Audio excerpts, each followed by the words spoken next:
Masechet Ishmaya, Masechet Chulin, Daf P, nous commençons à la 21e ligne, Amar Rav Yehuda. Nous sommes toujours dans la sugya de ce kvi ou koi d'après les versions. Le kvi, comme nous allons le voir, il y a toute une machloket. Est-ce que c'est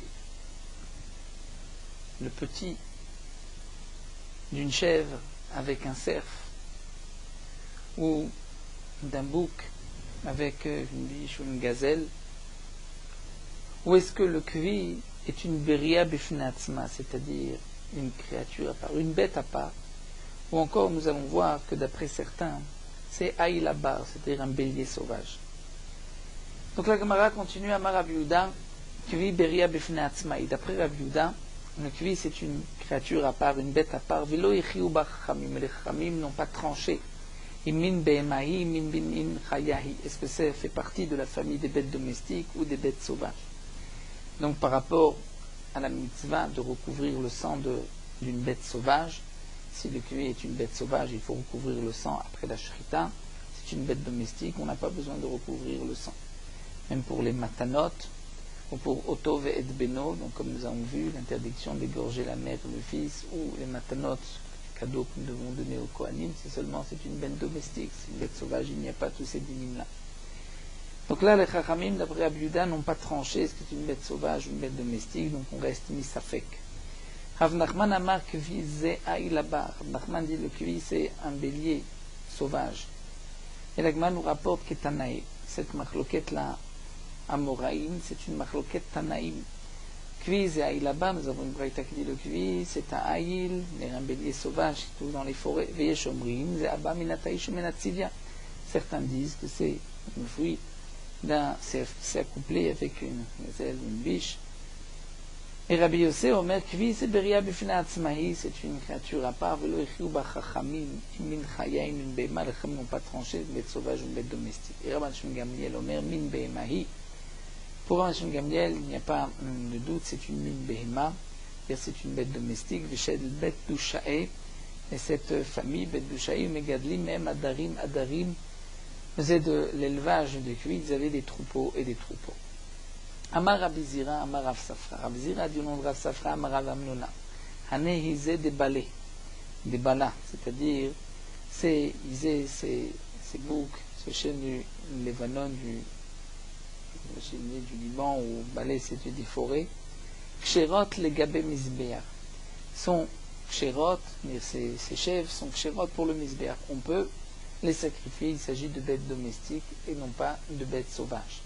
Savar la kihad amar Rav Yitzhak, l'Agma nous dit, c'est que Rav Amnuna pense, comme cet enseignement de Rav Yitzhak, que eser behemot mana katuv vetulo.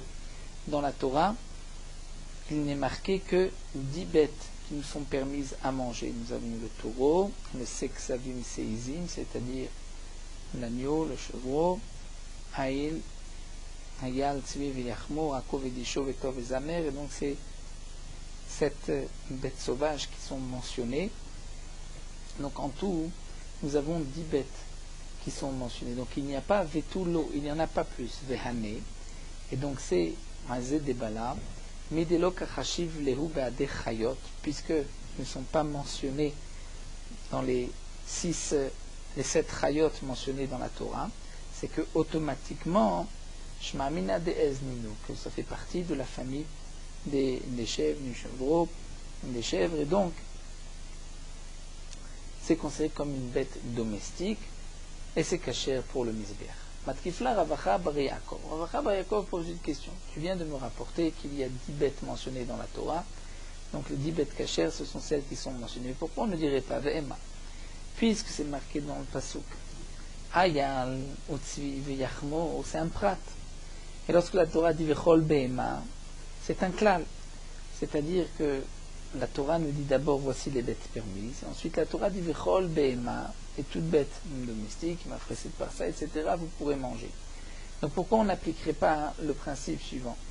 Que lorsque nous avons un prat ou klal, nous avons déjà vu souvent le klal et ensuite le prat. C'est que la Torah dans le prat, dans le détail, vient dire il n'y a dans le klal que le prat. Il y a klal ou prat ou klal, on va inclure tout ce qui ressemble au prat, pardon. Mais prat ou klal, Le principe est le suivant, c'est klal mosif à la prat, c'est-à-dire ce que la Torah marquant cette généralité v'chol bema vient rajouter sur le prat. Et donc il y en a beaucoup, même s'ils ne sont pas marqués. Donc peut-être que c'est aussi une bête sauvage qui n'est pas marquée, mais qu'on peut inclure par cette v'chol bema. L'agma répond non, parce que imken kol ane praté malamali. Si vraiment le klal vient rajouter sur le prat, alors pourquoi la Torah a tenu besoin de nous préciser c'est cette bête sauvage? Si elles sont précisées, c'est pour dire qu'il n'y a que celle-là et pas d'autres. Matkifla Ravacha Beride Ravika. Mais Ravacha Beride Ravika va poser une autre question. Sur ce Isé Debala, tu as dit, puisque ça ne fait pas partie des 7 bêtes sauvages, donc obligatoirement c'est dans la famille des chèvres.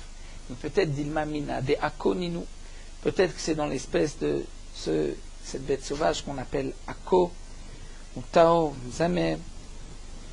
Et comme Rashi nous dit, Tao, Zamer, nous ne connaissons pas exactement, nous ne sommes pas Békin dans toutes ces espèces, donc peut-être qu'ils aient des balas, c'est une bête sauvage, mais qui fait partie de ces familles-là. Comment tu as décidé que c'est une bête domestique? Ça fait partie de la chèvre, peut-être de ces bêtes sauvages. Amarle Ravacha, Beride Rava, le Ravashi, Ravacha, le fils de Rava dit Ravashi, Vamrela, d'après certains, c'est Ravacha, Berkudavia, le Ravashi, Dilma, Mina de Tao, Mina de Zemer, Ninu. J'essaie à poser la question. Donc au départ, Ravacha lui a posé la question, c'est peut-être Mina de Akoninu. Et d'après notre question de Ravacha, peut-être que c'est Mina de Tao, Mina de Zamer. Amarle Rav Chanan, le Rav Ashi. Rav Chanan dit Rav Ashi. Amimar Sharet Tarbayu. Amimar, lui, a permis leur graisse. Donc, puisqu'il a permis leur graisse de s'enzer des balais, c'est qu'il est sûr que c'est des bêtes sauvages. Parce que si c'était une bête domestique, la graisse est interdite. Donc, nous voyons ici une marloquette. Est-ce que c'est un zé des balais, c'est une bête sauvage ou pas?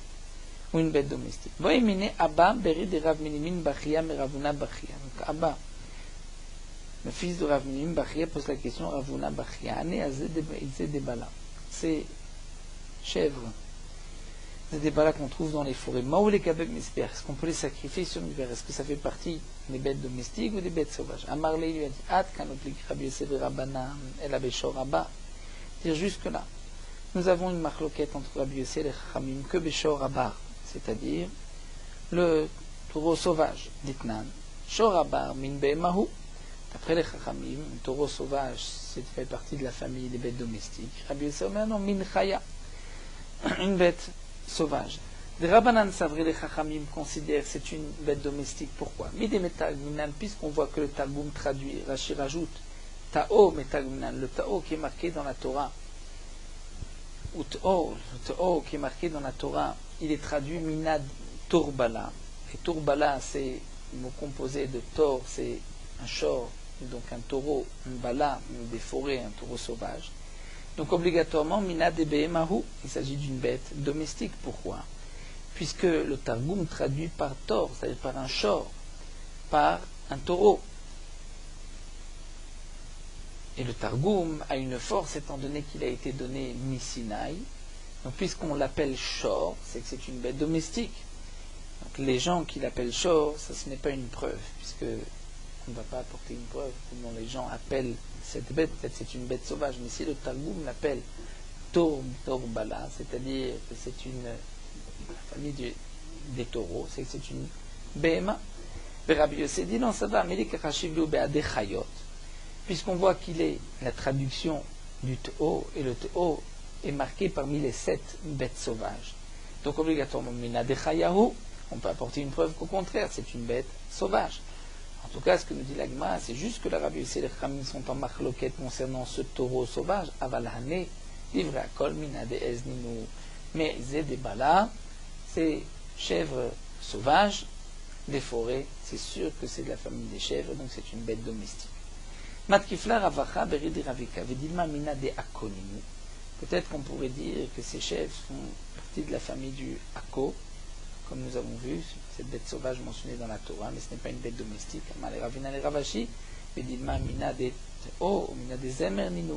Peut-être que c'est de l'espèce du du Théo ou du Zamer, Zamer. Donc quelle est la preuve que c'est une bête domestique, c'est peut-être une bête sauvage. Et Amar, les Rav Nachman de Ravashi, Amimar Sharet Arbayou. Rav Nachman de Ravashi, et Amimar lui a permis leur graisse, donc lui pense que c'est une bête sauvage. Donc nous voyons ici une question concernant ces chèvres des forêts, les chèvres sauvages, est-ce qu'elles sont considérées comme des bêtes sauvages ou des bêtes domestiques? Donc il y a l'air d'y avoir une machloquette, comme nous l'avons vu, entre les Amoraïs. Reprenons notre Mishnah. Nous avons vu dans la Mishnah, concernant l'interdiction de Oto Ve'ed Beno, tous les cas possibles, lorsqu'il s'agit de korbanot, ou de bête rouline, ou la mère, une korban, un fils, est une bête rouline, profane, et on a égorgé à l'intérieur du Beth Amikdash, en dehors du Beth Amikdash. Nous avons vu tous les cas possibles, dans quel cas il y avait l'interdiction de Oto Ve'ed Beno, dans quel cas il n'y avait pas. La Gemara continue ici, et nous dit Amar Aboshia, Kula Matnitim de Loke Rabbi Shimon. On est obligé de dire que toute notre Mishnah, et tous les calculs que la Mishnah nous a rapportés, tous les cas possibles, ce n'est pas d'après Rabbi Shimon. Pourquoi? Rabbi Shimon, comme nous le verrons par la suite, lui pense que Shrita Shena Reuya Ena Shrita, c'est-à-dire une Shrita qui ne nous permet pas de manger la viande, n'est pas considérée comme une Shrita. Donc si on fait une telle Shrita, il ne peut pas y avoir l'interdiction de la Torah, Oto Ve'ed Beno. Si déjà la mère n'était pas une bonne shrita, donc on ne va pas dire une interdiction d'égorger le petit le même jour, puisque la mère n'était pas une shrita. Ou inversement, c'est pour le petit. Donc toute shrita où on ne peut pas manger la viande, qui n'est pas une bonne shrita, pour Rabbi Shimon, ce n'est pas une shrita. Et donc la Gemara va nous montrer dans la Mishnah pourquoi ça ne peut pas marcher d'après Rabbi Shimon. Mimai. Midekatane, puisque nous avons vu dans la Mishnah, un des cas de la Mishnah, Kodashim Bachutz. Si la mère et le fils sont deux korbanot qu'on a égorgés bachutz en dehors du Beth Amikdash, alors qu'on devait égorger à l'intérieur.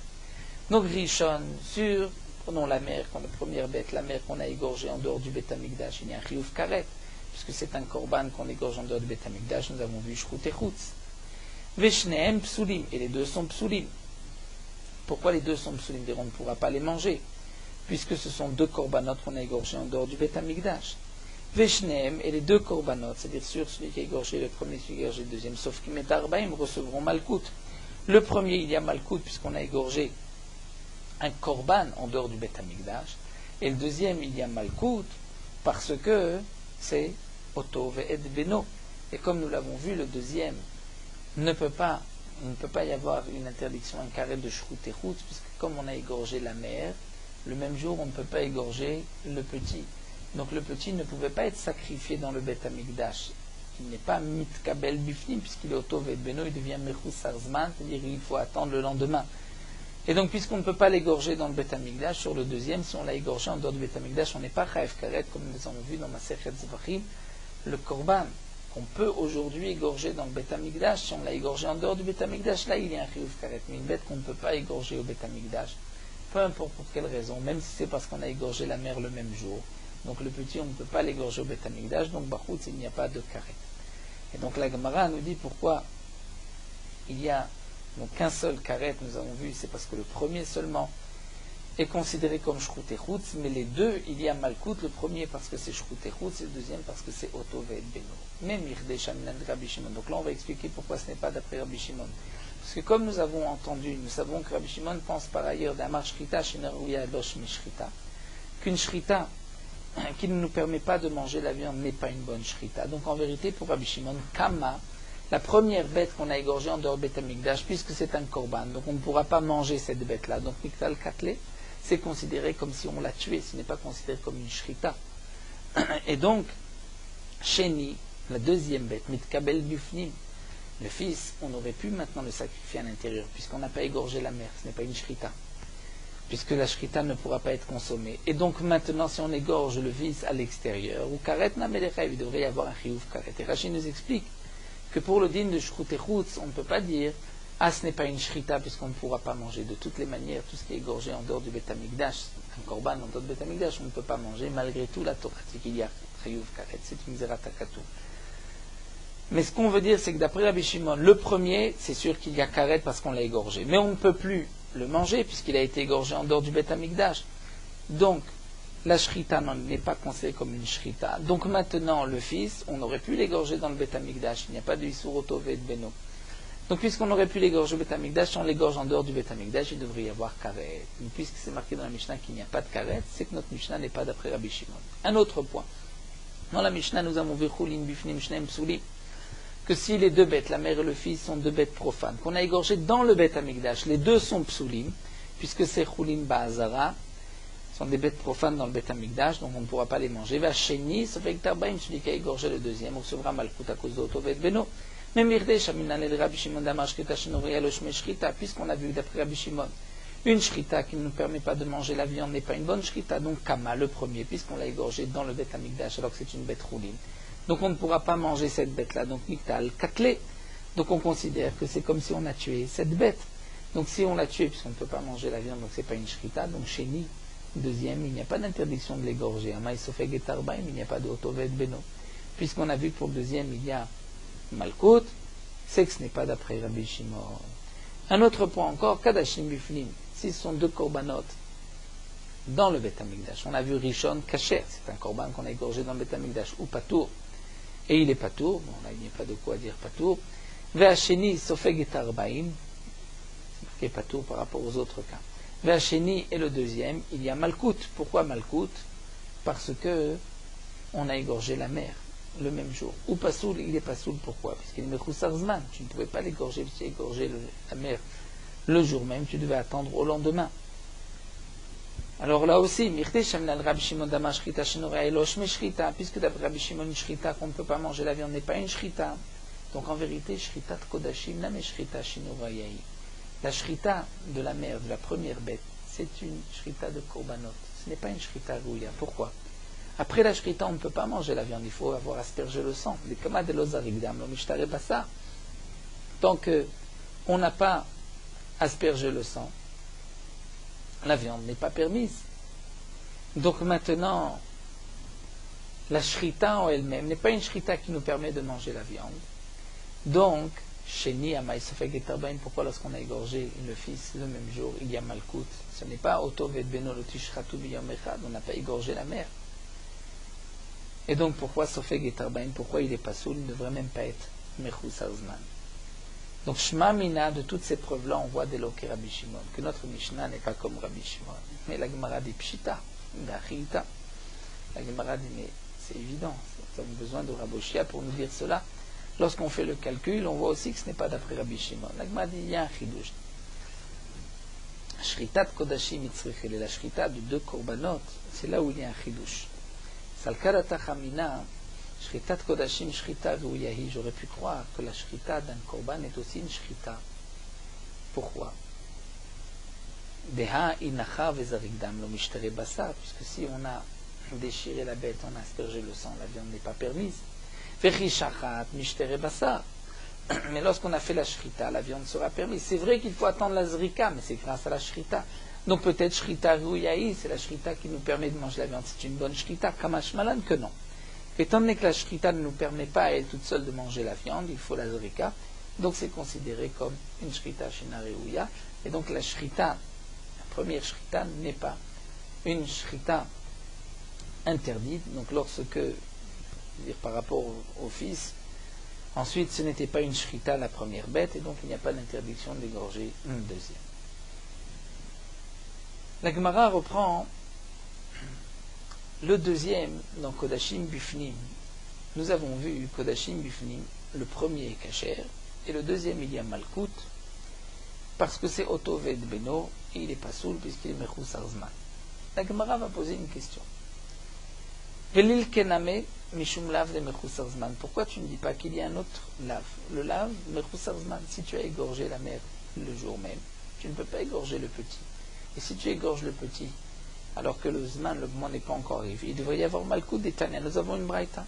Minaim l'école Psulim chez Beshor, chez Besséch ou Beloïratse. D'où est-ce qu'on sait que tous les Psulim marqués dans la Torah à propos du Shor, du taureau ou du Sé, chez Beloïratse, il y a une interdiction, il n'est pas agréé, donc il y a une interdiction de faire la Shrita. Talmud le Mar, Veshor, Vessé, Saroua, Vekalut.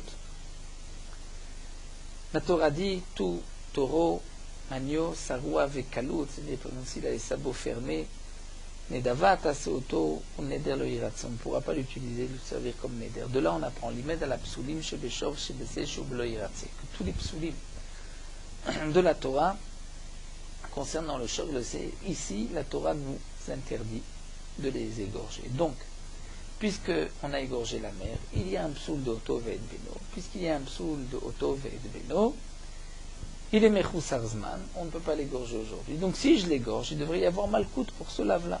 L'agma répond non. Kekachashiv lave de Oto ve'ed beno.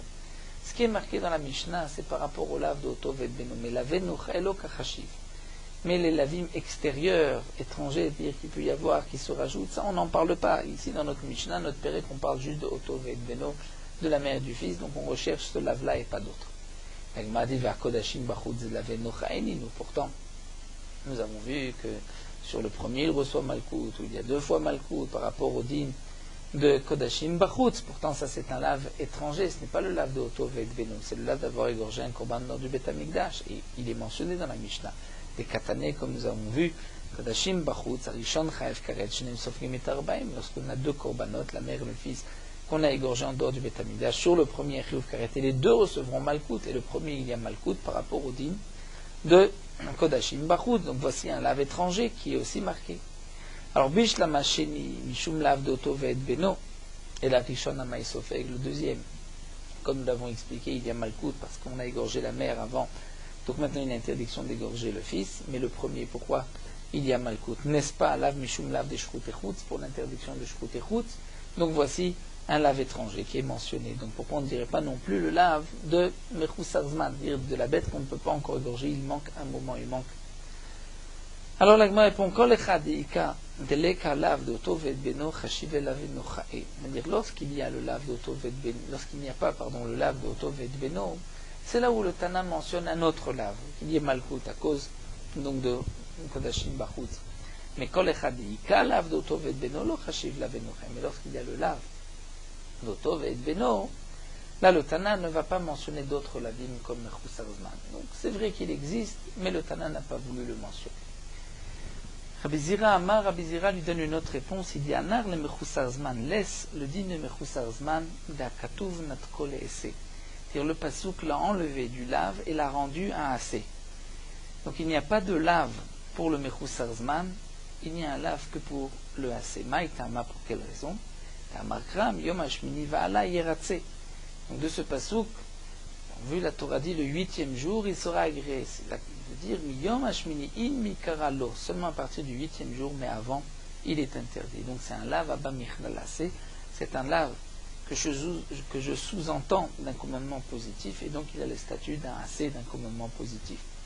Donc ce n'est pas un lave, c'est un commandement positif, et c'est pour cela qu'il n'y a pas donc de Malkout. Donc là, me dit c'est un lave, on va dire mitak laissé, pas vraiment comme les mitak que nous avons l'habitude, mais c'est que ce lave, cette interdiction est devenue donc un essai. La Torah l'a rendu assez et ne l'a pas rendu lave, donc il ne fait pas partie de ce que nous avons vu ici des psulim ou c'est belo yeratse. Le din Mechusar Zman est un din particulier. Mais la Gemara continue vers Mevaïle de Rabbi Aptoteriki. Pourtant on a besoin de ce passouk pour l'enseignement de Rabbi Aptoteriki. Et il ne vient pas nous enseigner assez. Qu'est-ce qu'il vient nous enseigner? Des Rabbi Aptoriki, Rabbi Ktiv. Rabbi Aptoriki vient rapporter la contradiction. D'un côté, la Torah dit Vayashiv atemim tachatimo. Il restera 7 jours avec sa mère. Donc je comprends. À la tombée de la nuit, halayla, chazé, ça peut être un korban. Vektiv, mais le passou continue dit Miyom hashmini va'ala yiratse. Le 8e jour, il sera agréé. Donc je comprends Miyom hashmini. Au matin, va'ala in laïla, la nuit, non. Haketzad. Donc de là j'en déduis Laïla Lektusha Yom Larza. Dire le jour je peux l'apporter comme korban, mais dès la nuit, dès la fin des 7 jours, le soir, nuit du 8e jour, je peux déjà le sanctifier. Donc je vois que j'apprends ce din-là, Miyom Hashmini Va'ala. Miyom Hashmini ne vient pas nous enseigner à assez, mais vient nous enseigner qu'il y a cette différence entre le moment où je peux le sacrifier et le moment où je peux le sanctifier. Rachid nous dit qu'il y a une interdiction d'être magdish, un korban pasoul.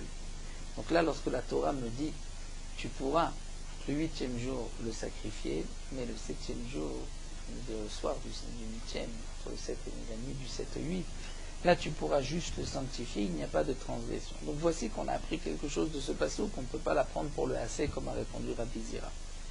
Et l'Agma répond, on peut apprendre les deux choses, puisque Kra, Ktiv, Kra, Harini, j'ai un autre passouk qui dit Ken ta'aseh les shorcha les tzonecha, ainsi tu verras, pour ton taureau, pour ton bétail, donc ce Ken ta'aseh, les shorcha shivat yamim yeimimo, beyom hashmit tiknoli, on voit aussi 7 jours et le 8e jour.